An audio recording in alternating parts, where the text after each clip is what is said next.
Pemerintah Provinsi DKI Jakarta menyerahkan keputusan isolasi mandiri terhadap Rizik kepada pemerintah pusat.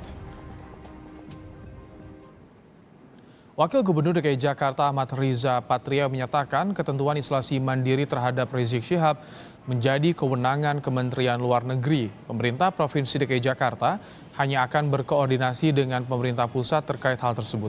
Sesuai aturan Kementerian Kesehatan, warga negara Indonesia yang tiba dari luar negeri harus menjalani isolasi mandiri serta membuktikan negatif COVID-19 melalui tes usap.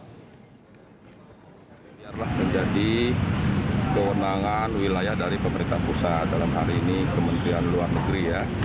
Terkait perlu tidaknya diisolasi itu nanti menjadi tugasnya dari Satgas tugas pusat yang saya kira sudah berkoordinasi dengan pemerintah Arab Saudi, dengan Pak Habib Rizik dan keluarga, bagaimana penanganannya, apakah yang bersangkutan ketika berangkat di sana sudah melakukan swab PCR. Menko Polhukam Mahfud MD meminta aparat kepolisian tak bertindak berlebihan terkait kepulangan pemimpin FPI Rizik Syihab. Mahfud juga menyinggung niat pulang Rizik yang kerap dikaitkan dengan revolusi akhlak yang semestinya menimbulkan kebaikan. Semuanya harus tertib, silakan menjemput tapi tertib, rukun dan damai seperti yang selama ini dianjurkan oleh Habib Rizik. Oleh sebab itu kalau mereka yang membuat ribut, membuat rusuh, kita anggap bukan pengikutnya Habib Rizik. Kalau pengikutnya Habib Rizik pasti yang baik-baik, pasti revolusi akhlak. Dan juga saya berharap aparat juga tidak usah terlalu berlebih-lebihan. Ini masalah biasa saja, anggap hal yang reguler, hanya saja karena terjadi peningkatan eskalasi orang menyambut ya, penjagaannya juga supaya ditingkatkan. Tetapi tidak usah berlebihan, tidak boleh ada tindakan-tindakan yang sifatnya represif. Semuanya harus dikawal dengan baik sampai Habib Rizik sampai tiba di kediamannya. Pertempuran Surabaya di tanggal 10 November menjadi pertempuran terbesar dan terberat dari sejarah perjuangan Indonesia melawan kolonialisme. 10 November pun lantas diperingati sebagai Hari Pahlawan. Rekan Monica Gracia dan juru kamera Fikri Alfadin akan mengajak Anda menyusuri beberapa tempat yang menjadi saksi peristiwa 10 November dalam informasi berikut. Kota Surabaya dikenal sebagai kota yang memiliki julukan kota pahlawan dan tentunya banyak sekali menyimpan histori serta bangunan peninggalan sejarah kolonial.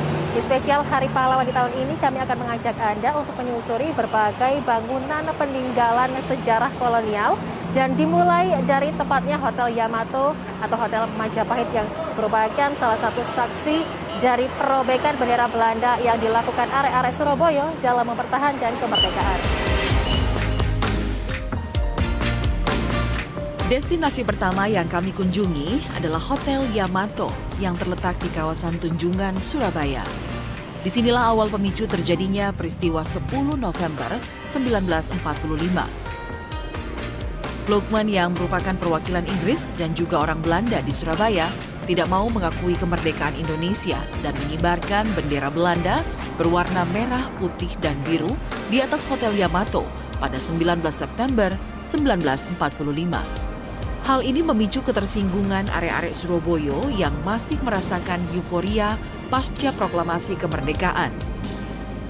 Ratusan arek Surabaya pun mengepung hotel tersebut. Belanda dianggap melakukan pengibaran bendera secara semena-mena. Bendera Belanda kemudian diturunkan dan diganti dengan bendera merah putih. Memicu arek-arek Surabaya secara spontan berkumpul, kemudian meminta benderanya diturunkan, namun Mr. Plukman tidak mau. Sehingga arek-arek Surabaya naik ke atap, menurunkan bendera, menyobek yang biru, menaikkan lagi jadi merah putih. Hal ini membuat Mr. Plukman marah besar, menembak pistol yang kena 3 orang arek Surabaya tewas. Kemudian Mr. Plukman sendiri ditembak tewas.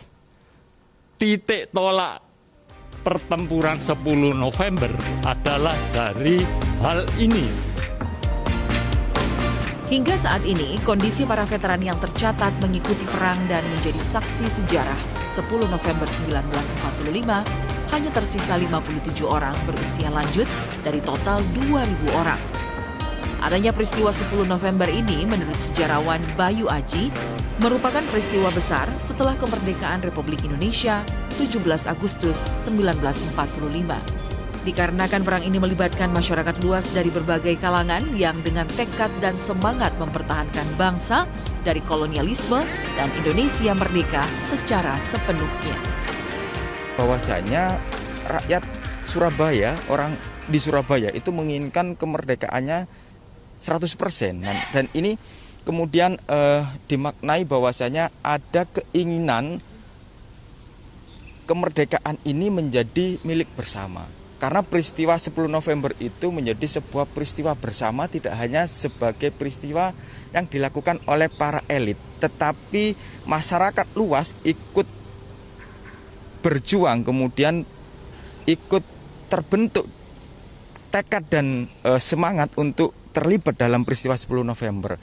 Ini yang membuat sebuah peristiwa 10 November merupakan peristiwa sejarah penuh dengan kolektivitas, dan ini menjadikan salah satu peristiwa besar setelah kemerdekaan Republik Indonesia. Tempat kedua yang menjadi saksi sejarah peristiwa 10 November 1945 adalah Jembatan Merah.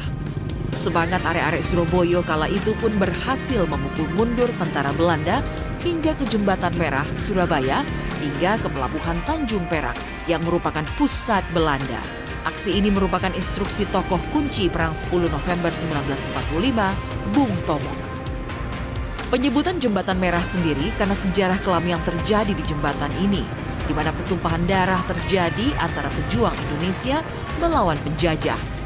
Jembatan ini juga jadi saksi tewasnya pemimpin Angkatan Bersenjata Inggris, A.W. Malaby. Saat ini, jembatan yang menghubungkan kawasan Jalan Raja Wali dengan Jalan Kembang Jepun di utara Surabaya tetap dijaga berwarna merah dengan tujuan sebagai penanda sejarah bagi generasi penerus bangsa. Dari Surabaya, Monica Gracia, Fikri Alfadin, Metro TV. Jangan lupa subscribe YouTube channel Metro TV News dan jangan lupa nyalakan notifikasinya.